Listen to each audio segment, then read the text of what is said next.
أسوأ شيء بيقدمه الإنسان لنفسه إن هو يحتوي نفسه بنفسه. معقولة؟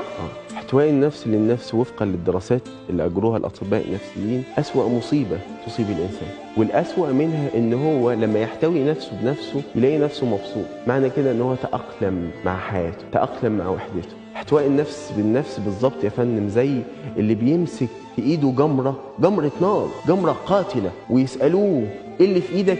يقول لهم قطعة تلج. هو بيحتوي بنفسه، يحتوي وجعه، وما بيسمحش للآخرين انهم يقربوا منه. على فكرة احساس موجع جدا ان انت تكون لنفسك السند، وتكون لنفسك السر، وتكون لنفسك الفرحة، وتكون لنفسك الإمكانيات. صعب. الله عز وجل لما خلقنا وجعلنا شعوبا خلقنا عشان نتكئ على بعض. اوعى تصدق احد يقول لك كن لنفسك السند. طب وابويا فين؟ واصحابي فين؟ واخواتي فين؟ اوعى تصدق حد يقول لك طبطب على نفسك. انت هتطبطب اول مره وثاني مره، بعد كده مشاعرك